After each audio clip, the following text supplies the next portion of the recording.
Fascism या अगदी वेगळ्या विचारप्रणालीचा आज आपल्याला अभ्यास करायचा आहे. फॅसिझम संबंधी चर्चा सुरू करताना पहिल्यांदा मला जो जाणवला तो हा मराठी विश्वकोशामधला लेख. त्या लेखाच्या आधारानेच आपण पूर्ण चर्चा करणार आहोत, पण तो स्वतंत्रपणे जरूर वाचा. मराठी माध्यमाच्या विद्यार्थ्यांसाठी तो अत्यंत उपयुक्त आहे. याच प्रकारचं प्रचंड लिखाण इंग्रजी माध्यमातल्या विद्यार्थ्यांसाठी उपलब्ध आहे. तुम्ही नुसतं फॅसिझम असा सर्च टाकलात तरी बऱ्याच गोष्टी तुम्हाला सापडतील. फॅसिझम ही कधी निर्माण झाली विचारप्रणाली? पहिल्या आणि दुसऱ्या महायुद्धाच्या दरम्यान, म्हणजे साधारणपणे 1918च्या नंतर आणि 1940 पर्यंत. 1939 मध्ये दुसरं महायुद्ध सुरू झालं. म्हणजे मधली जी काही 20-22 वर्ष आहेत त्या काळामध्ये फॅसिझमचा उगम झाला. दुसरं महायुद्ध हे फॅसिझमच्या विरोधातलं युद्ध मानलं जातं. दुसऱ्या महायुद्धाच्या दरम्यान ब्रिटन, फ्रान्स आणि त्यांची मित्रराष्ट्र यांनी मिळून इटली, जर्मनी आणि जपान या 3 फॅसिस्ट ताकदींना संपवलं. फॅसिस्ट प्रणालीच्या विरोधातलं युद्ध असं त्याला म्हटलं जातं. आता फॅसिस्ट विचार संपलाय का? आता तो एक मोठा वादाचा प्रश्न आहे, चर्चेचा प्रश्न आहे. आजही जगामध्ये बऱ्याच ठिकाणी लोक असं म्हणतात की फॅसिस्ट विचार प्रणाली पुन्हा डोकं वर काढताना दिसते. ब्राझीलमधला बोल्सोनारो किंवा तुर्कस्तानमध्ये निर्माण झालेली व्यवस्था, तुर्कस्तानमध्ये मध्ये एक क्रांती झाली, ती ज्या प्रकारे दडपली गेली तिथे फॅसिझम आहे हे तुम्हाला म्हणता येईल. इराणमध्ये फॅसिझम आहे, इराकमध्ये फॅसिझम आहे. आयसिसचा जो उगम झाला आणि आयसिसची जी राजवट काही काळ होती, संपूर्ण जगाला त्याची भीती वाटत होती, तो सुद्धा एक फॅसिस्ट राजवटीचाच प्रकार आहे. आपण जो विचार प्रणाली आपण जी पाहणार आहोत, मुळात ती पहिल्या 2 महायुद्धांच्या मधल्या कालावधीमध्ये जे काही विकास ज्या विचार प्रणालीचा झाला त्याचा अभ्यास आपण करणार. त्याच्या आधाराने आजचं जगसुद्धा समजावून घेण्याचा प्रयत्न करणार. तर इटलीमध्ये या विचार प्रणालीचा उगम झाला. बेनितो मुसोलिनी या हुकुमशहानी याचं नेतृत्व केलं. मुसोलिनी हा सुरुवातीला एक समाजवादी कार्यकर्ता होता. समाजवाद्यांचं अवंती नावाचं एक मासिक होतं, त्याचा हा संपादक पण होता. त्याच्यानंतर समाजवाद्यांच्या बरोबर याचं भांडण झालं. सत्ता मिळवण्यासाठी त्यांनी स्वतंत्र धडपड सुरू केली आणि मग त्याला पोषक असं वातावरण मिळत गेलं. राजांनी त्याला समर्थन दिलं, जनतेने त्याला समर्थन दिलं, भांडवलशाहीने त्याला समर्थन दिलं आणि मग त्याचा मोठा पक्ष उभा राहिला आणि त्याचा एका मोठ्या भस्मासुरामध्ये रूपांतर झालं. मुसोलिनीचा हा फोटो बघा. मुसोलिनीचे अनेक फोटो तुम्हाला इमेजेसमध्ये सर्च दिल्यानंतर मिळतील. लष्करी वेशामध्ये बहुतेक सगळे फोटो तुम्हाला दिसतील. मुसोलिनीचा लष्करावर, युद्धावर, संघर्षावर, हिंसेवर प्रचंड विश्वास होता. एकूणच सगळ्या फॅसिस्टांचा हिंसेवर प्रचंड विश्वास असतो. प्रत्येक प्रश्न हिंसेच्या माध्यमातून सोडवता येतो आणि प्रत्येक प्रश्नाचं उत्तर म्हणजे राज्यांनी ताकदीचा केलेला वापर. हे सरळ साधं गणित फॅसिस्टांचं असतं. विचार करणं, चर्चा करणं हे फॅसिस्टांना मान्य नाही. आम्ही म्हणतो तेच खरं आणि आमच्या पद्धतीने जायचं असेल तर संघर्ष करणं, युद्ध करणं, लढाई करणं हे शौर्याचं लक्षण आहे, वीर्याचं लक्षण आहे असं फॅसिस्ट मानतात. फॅसिझम फॅसिओ नावाच्या शब्दापासून तयार झाला. फॅसिओ म्हणजे लाकडाच्या जुटीमध्ये बांधलेली कुऱ्हाड. फॅसिओ ही जी काही कुऱ्हाड आहे, ही कुऱ्हाड म्हणजे रोमन साम्राज्याचं प्रतीक होतं. फॅसिस्टांना, इटलीमधल्या विशेषतः फॅसिस्टांना रोमन साम्राज्याची पुनर्स्थापना करणं, रोमन साम्राज्यामध्ये इटलीला जे वैभव होतं ते पुन्हा प्राप्त करून देणं, असल्या सगळ्या त्यांच्या इच्छा होत्या. फॅसिस्टांची युद्धखोर वृत्ती आता ही अलीकडच्या काळामध्ये जगामध्ये पुन्हा लोकप्रिय होत चाललेली आहे. हिटलरच्या माइन काम्फचं भाषांतर मोठ्या प्रमाणावरती वेगवेगळ्या भाषांमध्ये खपताना दिसतं. मुसोलिनीविषयी अमेरिकेमध्ये लोकांना आकर्षण पुन्हा नव्याने निर्माण झालं. फॅसिस्ट विचारप्रणाली ही सर्वंकष सत्तावादी विचारप्रणाली आहे. टोटॅलिटेरियन सिस्टम. सर्वंकष या शब्दाचा अर्थ नीट समजावून घ्या. सर्वंकष याचा अर्थ राज्यामध्ये घडणाऱ्या प्रत्येक गोष्टीवर राज्याचं संपूर्ण नियंत्रण. म्हणजे प्रत्येक व्यक्ती कोणता विचार करते, जेवणामध्ये काय खाते, इथपासून ते विवाह कोणाशी करते, सामाजिक संबंध कशा प्रकारचे आहेत, कोण कोणाशी संबंध ठेवतो, कोण कोणाला मतदान करतो, कोणाचे काय राजकीय विचार आहेत, प्रत्येक गोष्टीवर बारीक नियंत्रण ठेवणं म्हणजे टोटॅलिटेरियन सिस्टम. टोटॅलिटेरियन सिस्टमचा आपल्याला अनुभव नाही आहे, भारतीयांना अनुभव नाही आहे. ब्रिटिशांनी सुद्धा इथे राज्यकारभार केला किंवा ब्रिटिशांच्या अगोदर अनेक मुघलांनी इथे राज्यकारभार केला, परंतु समाजव्यवस्थेमध्ये त्यांनी फारशी ढवळाढवळ केली नाही. मधल्या काळामध्ये इंग्रजांनी थोडा प्रयत्न केला. 1857चं बंड झाल्यानंतर इंग्रजांनी 1858च्या जाहीरनाम्यामध्ये जाहीर केलं की आम्ही भारतीयांच्या सामाजिक बाबतीमध्ये याच्यापुढे कोणतीही ढवळाढवळ करणार नाही. त्यामुळे टोटॅलिटेरियन सिस्टीम म्हणजे काय असते याचा आपल्याला अनुभव नाही. तुम्ही शिंडलर्स लिस्ट नावाचा पिक्चर पहा, त्याच्यामध्ये तुम्हाला टोटॅलिटेरियन सिस्टीम म्हणजे काय त्याचा अर्थ कळेल. स्टीवन स्पिलबर्ग हा जागतिक दर्जाचा दिग्दर्शक, त्यांनी दिग्दर्शित केलेली फिल्म आहे, त्याला ऑस्कर अवॉर्ड मिळालेले आहेत. तर त्याच्यामध्ये जर्मन नाझी हे आपल्याच नागरिकांवरती कसे अत्याचार करत होते, ज्यूंना त्यांनी कशा प्रकारे मारलं, केवळ ते ज्यू आहेत म्हणून कसं मारलं, हे सगळं चित्रित केलेलं तुम्हाला दिसेल. पहिल्या महायुद्धानंतर भांडवलशाहीला वाचवणारी विचारप्रणाली म्हणून फॅसिझमचा उदय झाला. भांडवलशाहीला वाचवणारी विचारप्रणाली. भांडवलशाही त्या काळामध्ये अडचणीत आलेली होती. पहिल्या महायुद्धानंतर जागोजागी कामगार क्रांती होत होत्या.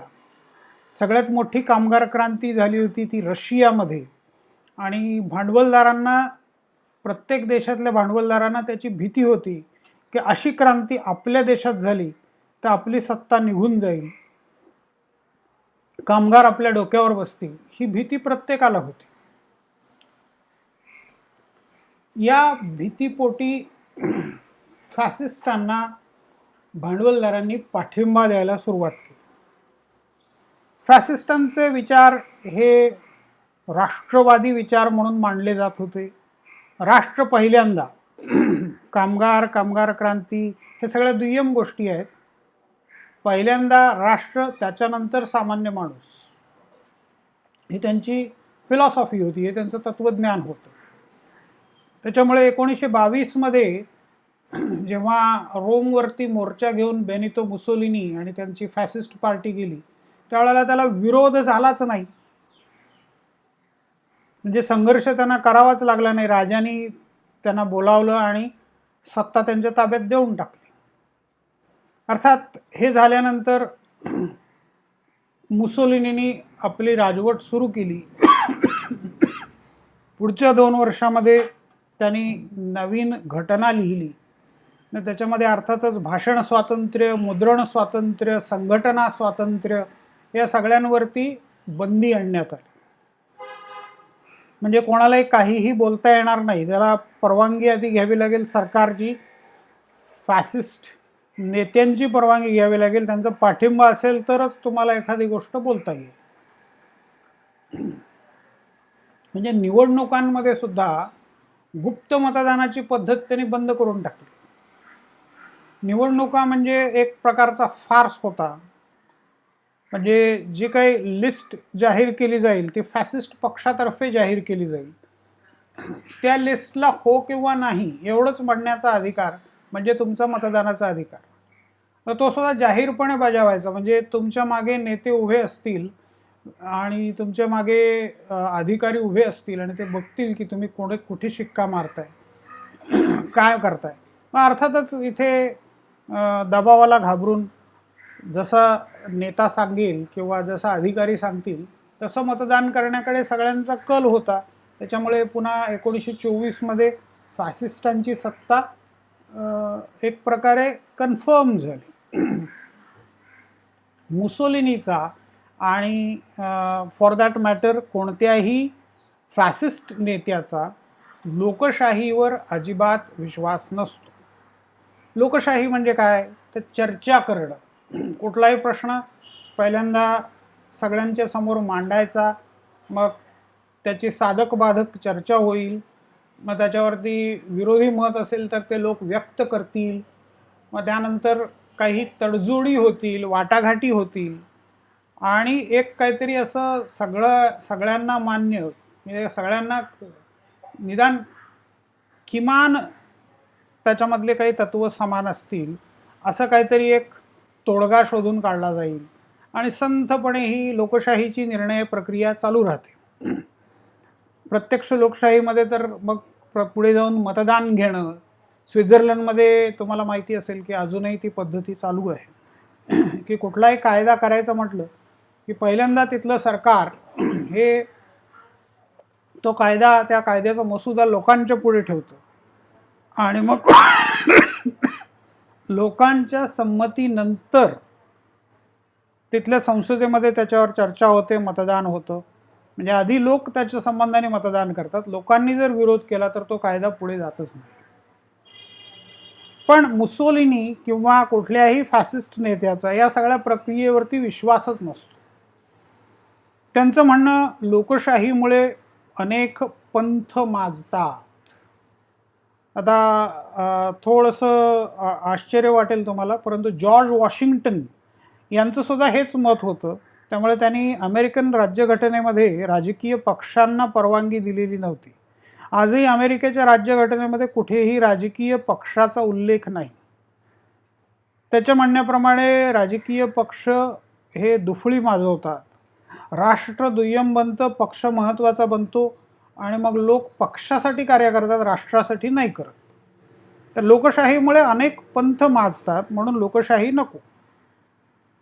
हुकुमशाही हीच सर्वात चांगली राजवट. कारभार कसा एक हाती असला पाहिजे, म्हणजे वेगाने निर्णय घेतले जातात, चर्चा होत नाही, वेळ वाया जात नाही, पैसा वाया जात नाही. ही सगळ्या हुकुमशहांची किंवा सगळ्या फॅसिस्ट नेत्यांची भूमिका असते. हुकुमशाही ही सगळ्यात चांगली राजवट असते. आता लोकांचा याला पाठिंबा मिळाला याचं कारण लोक दुबळेपणाला कंटाळले होते.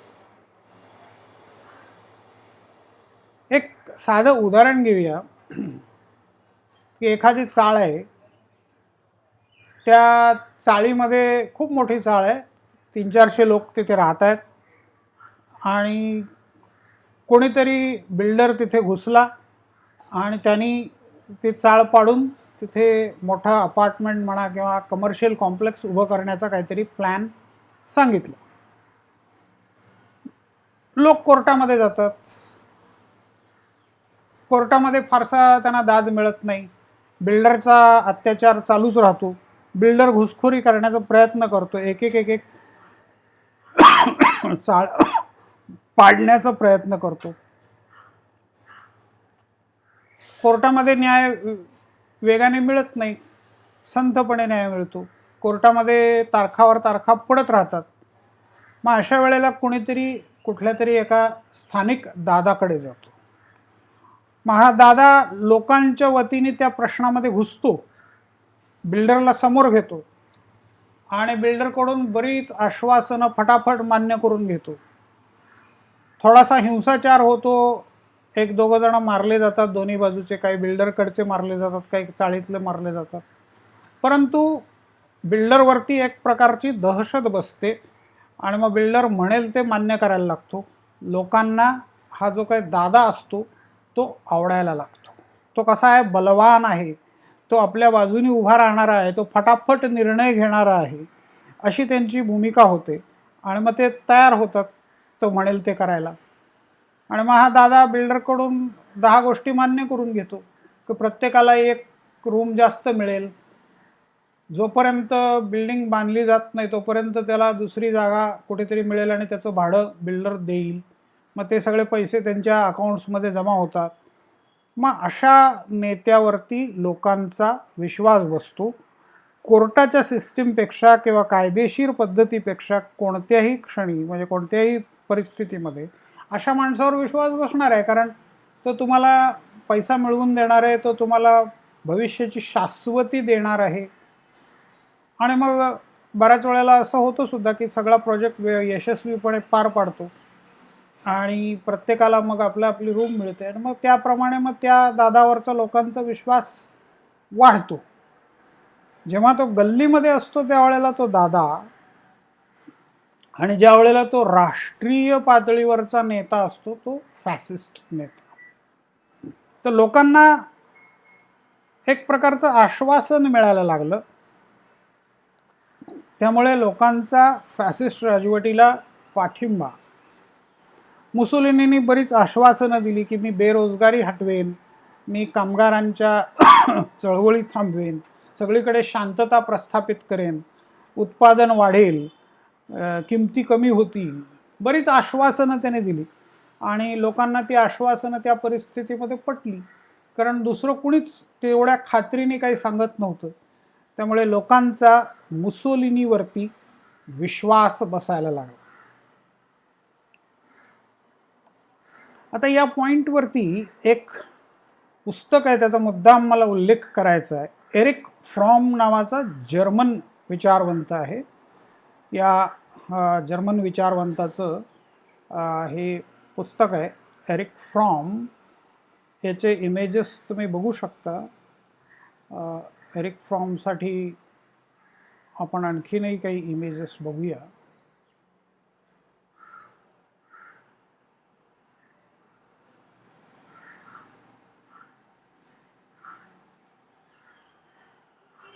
जर्मन विचारवंत, विकिपीडियाचं त्याचं आर्टिकल तिथपासून तुम्ही सुरुवात करू शकता. 1900 ते 1980 या काळातला हा जर्मन विचारवंत, सोशल सायकोलॉजिस्ट, सायको अनालिस्ट आणि sociologist, humanistic philosopher, democratic socialist, German Jew. Erich फ्रॉमचं एक पुस्तक आहे, एस्केप फ्रॉम फ्रीडम. याच्यामध्ये माणसाची ही जी काही मानसिकता आहे सर्वसामान्य माणसाची, ती त्याने बरोबर चित्रित केलेली आहे. Freedom is frightening. Why? A psychologist examines modern man's choice between flight to authoritarianism and achievement of democracy. म्हणजे सर्वसामान्य माणसाला आधुनिक काळातल्या लोकशाहीवर विश्वास नाही आहे. लोकशाहीपेक्षा कुठल्या तरी एखाद्या मोठ्या नेत्याच्या भजनी लागणं आणि तो मोठा नेता तुमचे सगळे प्रश्न सोडवणार, हा विश्वास लोकांचा ठाम होत चाललेला आहे जगभर. हे असं का होतं याचं सुंदर वर्णन या पुस्तकामध्ये त्यांनी केलं आहे. Escape from freedom by Erich Fromm, first published in 1941, reprinted in England as Fear of Freedom in 1942. Fear of Freedom म्हणजे पुस्तकाचं नाव आयदर एस्केप फ्रॉम फ्रीडम असेल किंवा फिअर ऑफ फ्रीडम असेल. स्वातंत्र्यापासून सुटका. आपण आत्तापर्यंत शिकत आलेलो आहोत की स्वातंत्र्य म्हणजे सगळ्यात माणसाची आवडती गोष्ट आहे, स्वातंत्र्य आकर्षक गोष्ट आहे, पण इथे तर वेगळंच म्हणताना दिसतोय की स्वातंत्र्यापासून सुटका. आणि मग आता ही नवीन एडिशन आहे, this printing in October 2011, Ishi press in New York and Tokyo, with a foreword by Sam Sloan. हे पुस्तक जरूर वाचा. या पुस्तकातले काही कोट्स आपण बघूया. Can freedom become a burden too heavy for man to bear, something he tries to escape from? Is there not also perhaps, besides an innate desire for freedom, an instinctive wish for submission? Instinctive wish for submission म्हणजे आतून आपल्याला कुठेतरी असं वाटतं की आपण कुठेतरी शरणागत व्हावं, कोणत्या तरी एका माणसाला शरण जावं.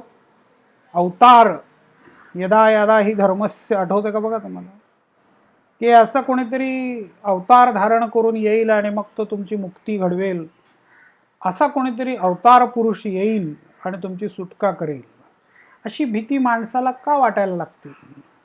मग त्याच्यावरचं उत्तर काय हेही त्याने इथे लिहिलं आहे. Love is the only sane and satisfactory answer to the problem of human existence. Problem of human existence. पुढे तो एका ठिकाणी असं म्हणतो की सर्व प्राण्यांमध्ये मनुष्य प्राणी हाच एक असा प्राणी आहे की ज्याचं अस्तित्व हा एक प्रश्न निर्माण झालेला आहे. आणि प्रत्येकाला तो प्रश्न पडतो की आपलं अस्तित्व कशासाठी आहे, आपण कशासाठी आलो आहोत. बाकी कुठलाही प्राणी याचं फारसं चिंतन करत नाही. तर माणसासाठी हा प्रॉब्लेम आहे आणि त्याच्यावरचं एकमेव उत्तर, love is the only sane and satisfactory answer to the problem of human existence.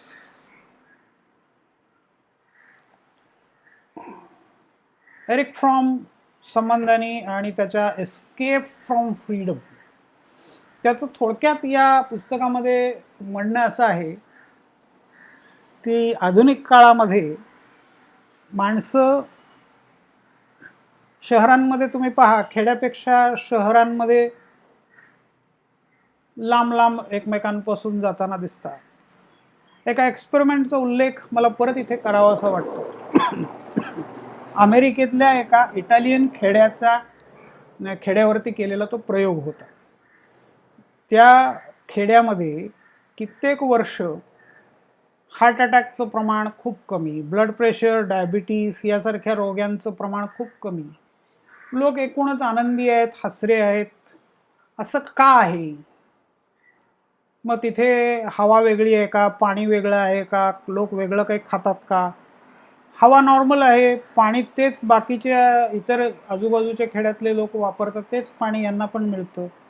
हवेचं प्रमाण शुद्धीचं तेवढंच आहे साधारणपणे. अन्नधान्य तेच त्यांना मिळतं. मग हे मसालेदार कमी खातात का? नाही, उलट जास्त खातात. तेलकट जास्त खातात का? हो. दारू पितात का? भरपूर पितात. मग तरीसुद्धा बाकीच्या आजूबाजूच्या खेड्यांमध्ये जे रोगराईचं प्रमाण आहे ते इथे दिसत नाही. इथला समाज आनंदी दिसतो. मग त्यावेळेला तिथे जेव्हा अनेकांनी अनेक अंगाने संशोधन केलं, कोणालाच काही उत्तर सापडेनासं झालं, कारण वेगळं काही दिसतच नाही आहे.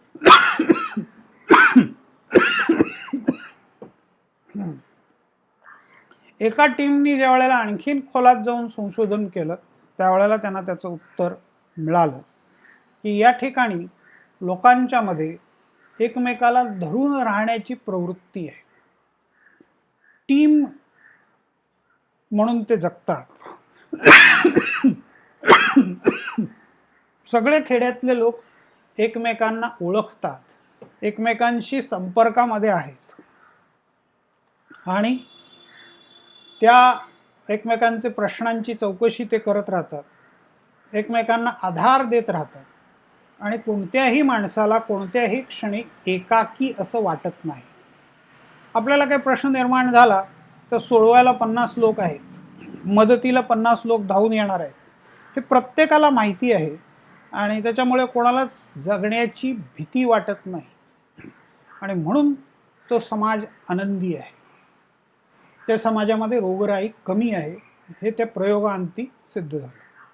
एरिक फ्रॉम नेमकं हेच सांगतो की आधुनिक समाजामध्ये मोठे मोठे कारखाने उभे राहिलेले आहेत आणि उत्पादन वाढताना दिसतं आहे. मोठे मोठे एंटरप्राइजेस उभे आहेत आणि माणूस मात्र एकाकी होत चाललेला आहे. माणसाला जे काही स्वातंत्र्य मिळालं आहे, जे काही नवीन परिस्थिती निर्माण झाली आहे, त्याची मग हळूहळू भीती वाटायला लागते, कारण बरोबर कोण नाही, कोण साथीला कोणी नाही. आणि त्याच्यामुळे मग ते फ्रीडम नको, कोणीतरी आपल्याला नेतृत्व करणारा हवा, तारून नेणारा हवा, आधार देणारा हवा, अशी भीती प्रत्येकाला वाटायला लागते आणि मग माणूस स्वातंत्र्यापासून पळायला लागतो. हे पुस्तक जरूर वाचून पहा. सिलेबसचा भाग म्हणून वाचा. कदाचित कंपल्सरी आपल्याला करता येत नाही, आपल्या सिलेबसचा तो भाग नाही आहे, परंतु तरी एक सिलेबसचा भाग समजून जरूर वाचण्याचा प्रयत्न करा. अतिशय इंटरेस्टिंग असं पुस्तक आहे. फॅसिझमचं असं निश्चित तत्वज्ञान नाही आहे. मुळात तत्वज्ञान, सिद्धांत, विचार या सगळ्यांचा तिरस्कार करणं म्हणजेच फॅसिझम. तरीही काही तत्वज्ञान मांडण्याचा प्रयत्न काही फॅसिस्टांनी केला. आता त्यातला हा जिव्होनी जेंटाइल,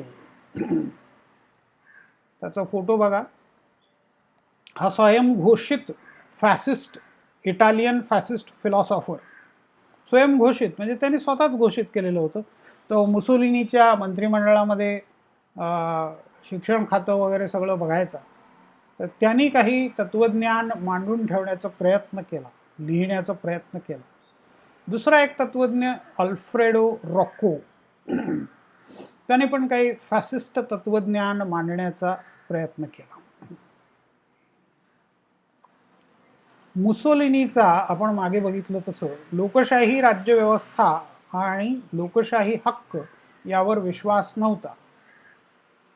लोकशाहीमुळे देशामध्ये नाना पक्ष आणि पंथ माजतात, त्यामुळे देश विस्कळीत होतो व त्याला कोणतेही निश्चित धोरण आखता येत नाही, असं त्याचं मत होतं.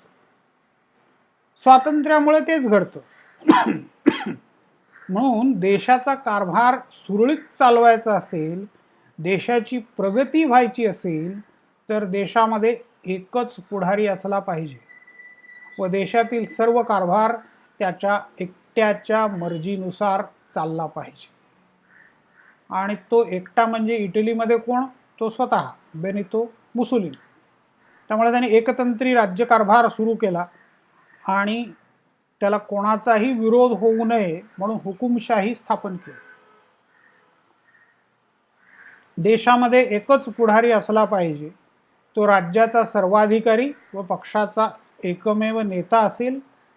फॅसिस्ट पक्षाखेरीज इतर सर्व पक्ष त्यांनी बेकायदा ठरवले व देशातील सर्व राजकीय, आर्थिक व सांस्कृतिक संस्था आपल्या पक्षाच्या हुकुमतीखाली आणल्या.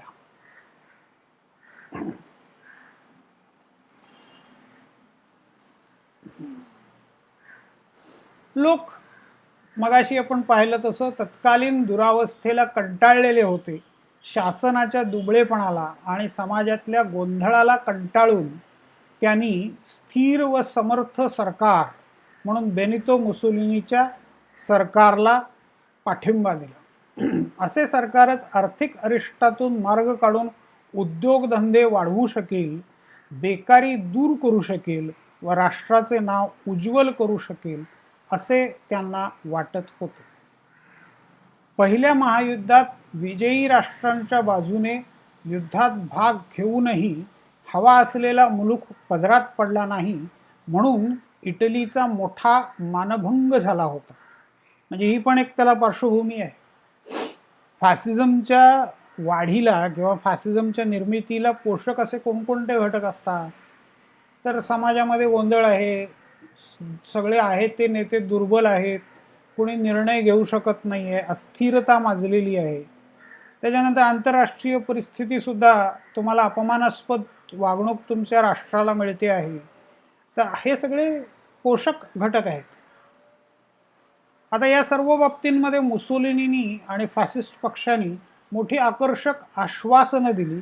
लोक त्याला भुलले आणि त्यांनी फॅसिझमला पाठिंबा दिला. आता अर्थात पुढे ही सगळी आश्वासनं फसवी ठरली ती गोष्ट वेगळी. म्हणजे ही आश्वासनं नेहमीच असं दिसून आलंय की ती पोकळ असतात. फॅसिस्ट नेते जे काही बोलतात तर ते परिस्थिती वस्तुस्थितीला धरून बोलतातच असं नाहीये. ते बऱ्याच वेळेला हवेत बोलतात, बऱ्याच वेळेला अतिशयोक्ती अलंकाराचा वापर करत बोलतात. त्यांना त्यावेळेला विरोध करणारं कुणीही नसतं, त्यांना जाब विचारणारं कुणीही नसतं. त्यामुळं त्यावेळेला ते बोलून जातात, लोकांना ते खूप आकर्षक वाटतं, लोक त्याच्यावर विश्वास ठेवतात आणि नंतर ज्या वेळेला परिस्थिती बदलते त्यावेळेला मग लोकांना भोगण्याशिवाय पर्याय नसतो. पुढे मुसोलिनीलाच मारलं गेलं, मुसोलिनीचा अंत झाला आणि मग बाकी सगळं प्रत्यक्षात येणं केवळ अशक्य होतं. आता इटलीचाच आणखीन विचार करायचा झाला तर इटलीमध्ये लोकशाही परंपरा अजिबात नव्हती. राजा, सरदार, चर्च, वरिष्ठ वर्ग यांचं लोकांच्या मनावरती खूप दडपण होतं. त्यांनी राज्य करावे व आपण आपली परंपरागत शेती करावी किंवा कारखान्यात अगर लहान सहान उद्योगात काम करावे अशी लोकांची साधारणपणे भावना होती. प्रत्येक बाबतीत त्यांना कोणीतरी पुढारी हवा असे आणि त्या पुढाऱ्याच्या म्हणण्याप्रमाणे वागावं अशी त्यांची वृत्ती होती. त्यांना स्वास्थ्य व सुरक्षितता हवी होती. स्वातंत्र्याबद्दल त्यांचा विशेष आग्रह नव्हता. म्हणजे इटालियन लोक कसे होते त्यावेळेचे ते पण इथे वर्णन या लेखामध्ये केलेलं दिसतं की कुठला तरी कोणीतरी डोक्यावर आपल्या असावा आणि त्याने आपला कारभार चालवावा ही लोकांची भूमिका होती.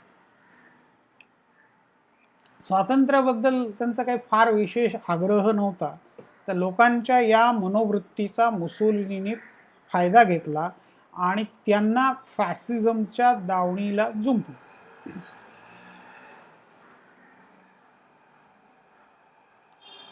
आधुनिक जगामध्ये सुद्धा आत्ता सुद्धा ही मनोवृत्ती अनेक समाजात आपल्याला दृष्टीस पडते.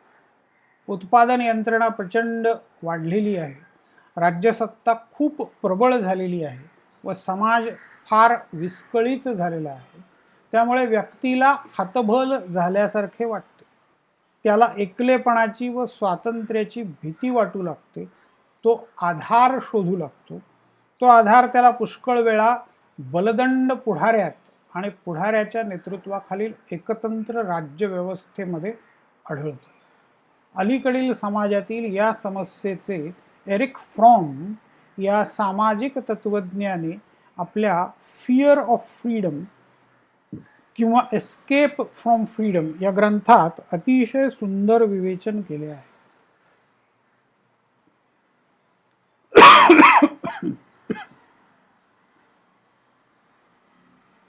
आता हा फॅसिझम इटलीपुरता मर्यादित राहिला नाही. इटलीमध्ये पाय रोवल्यानंतर तो Germany, Japan, Spain, Portugal, Argentina आदी देशांमध्ये पसरला. जर्मनीमध्ये हिटलरच्या नेतृत्वाखालील नाझी पक्षाच्या रूपाने त्याने अत्यंत विकृत व भीषण स्वरूप धारण केले. म्हणजे नाझी जर्मनांचा फॅसिझम जो होता तो याच्यापेक्षा कितीतरी भयानक होता. यांचं वर्णन करताना सुद्धा एक उदाहरण दिलं जातं इटलीमधल्या फॅसिझमचं उदाहरण. म्हणजे इटलीतल्या फॅसिस्टांनी आपल्या विरोधकांना कशी वागणूक दिली त्याची काही उदाहरणं आहेत. विरोधकांना पकडल्यानंतर त्यांना एका खुर्चीला बांधून ठेवलं जायचं. त्यांचं तोंड जबरदस्तीने उघडून तोंडामध्ये एरंडेल तेलाची एक बाटली मोकळी केली जाते. एरंडेल तेल एवढ्या मोठ्या प्रमाणावर प्यायल्यानंतर काय होईल त्याची तुम्हाला एक भारतीय म्हणून सगळ्यांना बहुतेकांना कल्पना असेल. नसेल तर घरामध्ये जरा विचारा किंवा कधी थोडासा प्रयोग करून पाहायला पण हरकत नाही, शुद्धी होईल.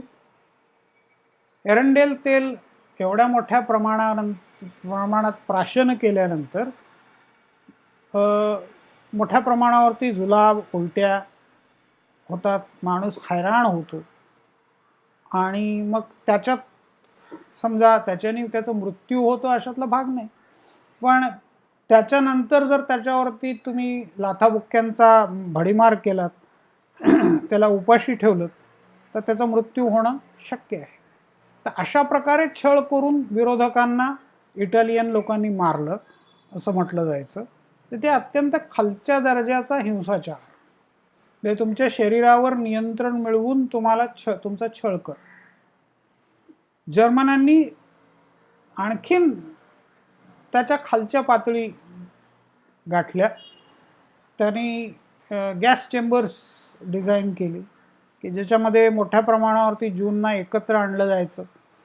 मग त्यांचे सगळे कपडे, दागिने, अगदी लांब केस असतील एखाद्या बाईचे तर ते लांब केससुद्धा कापून घ्यायचे आणि ते पण विकायचे. चपला, सगळं बारीक सारीक गोष्टी काढून घ्यायच्या आणि त्यांना गॅस चेंबरमध्ये ढकलून द्यायचं. म्हणजे काही गॅस चेंबर्समध्ये जे अधिकारी काम करत होते त्यांनी नंतर डायरीज जे लिहिलेल्या आहेत त्याच्यामध्ये नोंदवलं आहे की एवढ्या लोकांना आज आम्ही मारलं आणि एवढ्या लोकांपासून एवढं उत्पन्न मिळालं, म्हणजे इतके दागिने मिळाले, इतके कपडे मिळाले, इतके केस मिळाले. अशा प्रकारचं लिखाण त्यांनी त्याच्यामध्ये केलेलं आहे. म्हणजे गॅस चेंबरमध्ये कोंबून मारणं म्हणजे विषारी वायू जिथे सोडलेला आहे अशा खोलीमध्ये 50-60 माणसांना, 100 माणसांना एकत्रित कोंबणं आणि काही काळामध्ये गुदमरून त्यांचा मृत्यू व्हायचा. म्हणजे त्याच्यासाठी बंदुकीच्या गोळ्या जास्त खर्च करण्याची पण गरज नाही. अशा स्थितीमध्ये जर्मनीचं फॅसिझम पोचलेलं होतं. प्रत्येक देशामध्ये फॅसिझमचं स्वरूप तेथील परिस्थितीनुसार भिन्न होतं, कारण त्याला सुस्पष्ट व सुसंगत असं तत्त्वज्ञान नव्हतं. जर्मनीमध्ये वंशतत्वावर भर होता. हिटलरच्या राजकीय तत्त्वज्ञानात आर्यवंश हाच सर्व मानवी वंशामध्ये जन्मतः श्रेष्ठ असून तोच मानवजातीवर राज्य करण्यास समर्थ आहे असा मूलभूत सिद्धांत गृहीत धरला आहे. तसा सिद्धांत फॅसिझमने मान्य केला नव्हता, परंतु प्राचीन रोमन साम्राज्याप्रमाणे इटलीचे साम्राज्य निर्माण करण्याचे स्वप्न फॅसिझम पाहू लागला. समाजामध्ये राज्यसंस्था ही सर्वश्रेष्ठ संस्था व सर्वंकष राज्य आहे असं फॅसिझम मानतो. समाज ही सावयव म्हणजे अवयव एकात्म वस्तू असून व्यक्ती या समाजाचे घटकांश आहेत. म्हणजे समाज म्हणजे एक समाज पुरुष, व्यक्ती म्हणजे या समाज पुरुषाचे वेगवेगळे अवयव. शरीराचे अवयव व पेशी हे जसे अंश होत तसेच व्यक्ती हे अंश. अवयव व पेशी जशा शरीराकरता असतात तशा व्यक्ती समाजाकरता असतात. म्हणजे व्यक्तींना स्वतःचं वेगळं असं काही अस्तित्व नाही, ते समाजाचे भाग म्हणूनच काम करतात. समाजासाठीच त्यांनी जीवन जगायचं. राष्ट्र व राज्य हे समाजाचेच विकसित व उन्नत रूप होय, म्हणून राज्याचे आदेश सर्वांनी बिनतक्रार मानले पाहिजेत. राज्याचे हित ते सर्वांचे हित. व्यक्तीचा विकास राज्याच्या छायाछत्राखालीच होऊ शकतो. राज्याचे संरक्षण व संवर्धन सर्वांनी मिळून केले पाहिजे आणि त्यासाठी झीज सोसण्याची वा आत्मत्याग करण्याची प्रत्येकाची तयारी हवी. राज्य, राष्ट्र आणि समाज यामध्ये भेद नाही. राष्ट्राचा नेता हाच राज्याचा व समाजाचा नेता असतो. त्याच्या हाती अनियंत्रित सत्ता हवी. राष्ट्राचे हित कशात आहे हे तोच जाणतो. ते हित साधण्यासाठी सर्वांना त्यांच्या कुवतीनुसार कामाला लावणे हा त्याचा अधिकार आहे. तो एक पक्ष निर्माण करतो. एक राष्ट्र, एक नेता व एक पक्ष अशी घोषणा केली जाते. राष्ट्र एकजीव असते, त्यामध्ये वर्गभेद माजवणे म्हणजे त्याची ताकद खच्ची करण्यासारखी आहे. कामगार, भांडवलदार, शेतकरी व जमीनदार यांनी एकजुटीने काम करून राष्ट्राची ताकद वाढवली पाहिजे. राष्ट्र हे वर्धिष्णू असले पाहिजे, त्याने आपले साम्राज्य निर्माण केले पाहिजे. त्यासाठी युद्ध करावे लागते.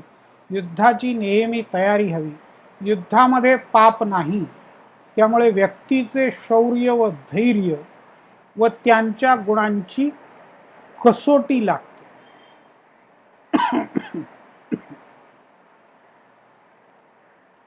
आता या ठिकाणी मला कंबोडिया नावाच्या एका देशाची आठवण होते. आपण थोडक्यात त्याचा मॅप बघूया, त्याच्याविषयी वर्णन बघूया.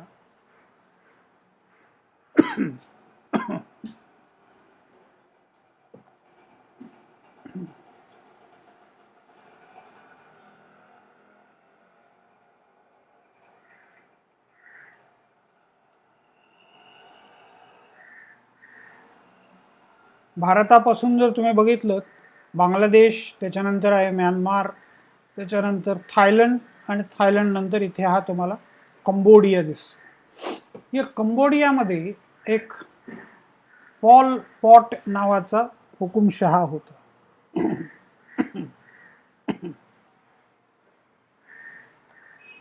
त्याची इमेजेस पहा म्हणजे तुम्हाला लक्षात येईल. हे गार्डियन मधलं त्याच्या संबंधानेचं आर्टिकल असेल. अतिशय इंटरेस्टिंग आर्टिकल असणार याची मला खात्री आहे. गार्डियन बरंच चांगलं लिखाण गार्डियनमध्ये होतं.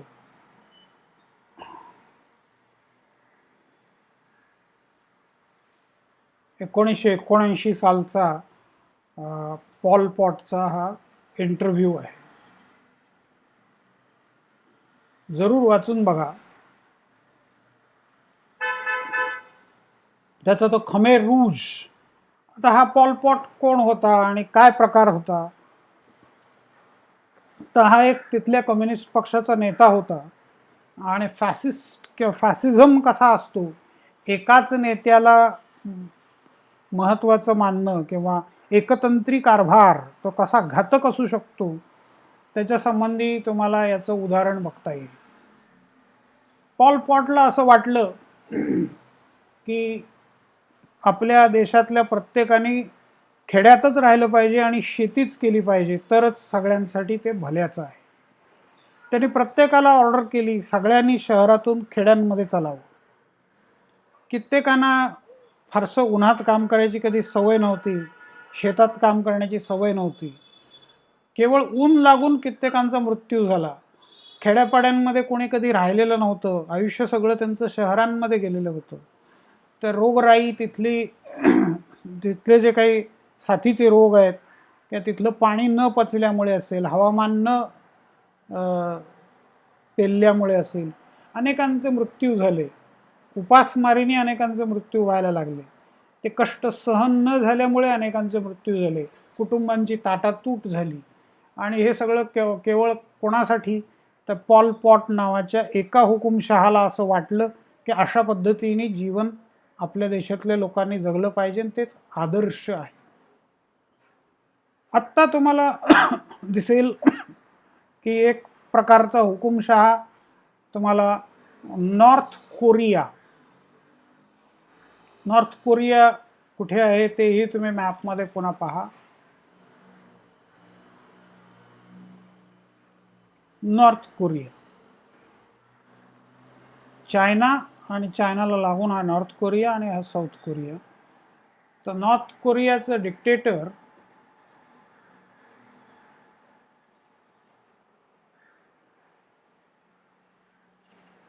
नॉर्थ कोरियामध्ये पण हुकुमशाही आहे आणि तिथे किम जोंग उन.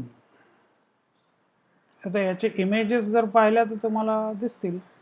ते एक किम जोंग उन यांची हुकुमशाही या व्यवस्थेमध्ये आहे. त्यांचे समर्थक, सैनिक, पोलीस यांनाच काही चांगल्या प्रकारचं जीवन नॉर्थ कोरियामध्ये जगता येतं. बाकी सामान्यांचं जीवन कशा प्रकारचं आहे याची कोणालाच बाहेर कल्पना नाही आहे. यांच्या मनामध्ये जे येईल त्याच्याप्रमाणे या कोरियामध्ये, नॉर्थ कोरियामध्ये कारभार चालतो. उपासमारीने अनेक माणसं मृत्युमुखी पडत आहेत.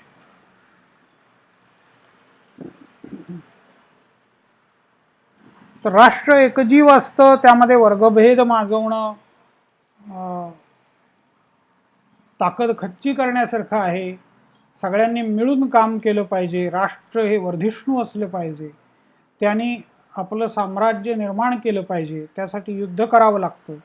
युद्धाची नेहमी तयारी हवी. युद्धामध्ये पाप नाही.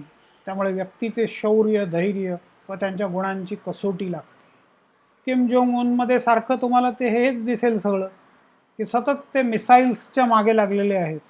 म्हणजे खायला मिळालं नाही तरी चालेल, पण मिसाईल्स चांगली असली पाहिजे. न्यूक्लिअर मिसाईल्स कोरियाकडे असली पाहिजे. व्यक्तीचं स्वातंत्र्य आणि व्यक्तीची समानता फॅसिझमला मान्य नाही. विषमता निसर्गदत्त आहे, ती नाहीशी होणार नाही. काही व्यक्तींमध्ये पुढारीपणाचे गुण असतात. त्यांच्या आज्ञेनुसार काम करणे हेच इतर जणांचे कर्तव्य.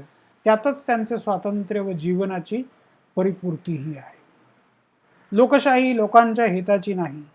तिने श्रीमंतांचे व धंदेवाईक राजकारण्यांचे फावते, लोकांचे नुकसान होते. सर्वसामान्य लोकांना राष्ट्रहिताचे गहन प्रश्न समजत नाही. त्यांना त्यामध्ये रस नसतो. म्हणून ते प्रश्न जाणत्या लोकांनी हाताळणे हे उत्तम. या तत्वावरून फॅसिझमचा अभिजनवाद, इलिटिझम उघड होतो. पण फॅसिस्टांना तो दोष आहे असं वाटत नाही. इतिहास आर्थिक कारणांमुळे घडत नाही. तो घडतो तो पराक्रमी पुरुषांच्या पराक्रमामुळे. त्यांना त्यांच्या मर्जीनुसार पराक्रम गाजवण्याची संधी देणे यातच समाजाचे हित आहे. आता हे विचार कसे आहेत ते बघा. तुम्हाला पटतायत का ते पहा.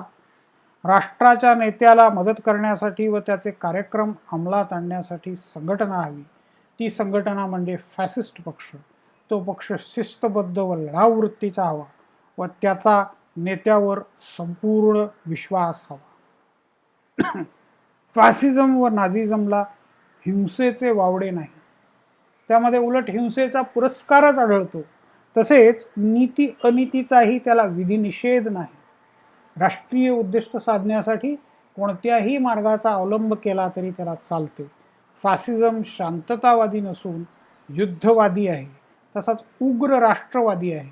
उग्र राष्ट्रवाद आणि युद्ध यांचे नेहमीच साहचर्य असते. पगारकाट, कामवाढ, नोकरकपात इत्यादी स्वरूपाचा भांडवलशाहीचा कामगारांवरील हल्ला युद्धानंतरच्या आर्थिक परिस्थितीत कामगारांना नवीन सवलती देणे भांडवलशाहांना शक्य नव्हते.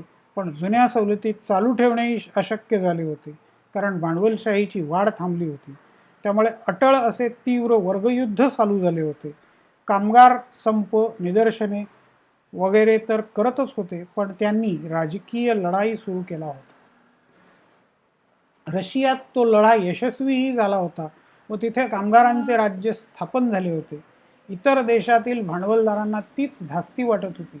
अशा वेळी त्यांना आधार दिला तर फॅसिस्ट विचारसरणीने व फॅसिस्ट पक्षाने. साम्यवादी व समाजवादी विचारांना उत्तर देणारे विचार त्यांना फॅसिझममध्ये आढळले आणि कामगारांच्या चळवळी व संघटना दडपून टाकणारी यंत्रणा त्यांना फॅसिस्ट पक्षाने पुरवली.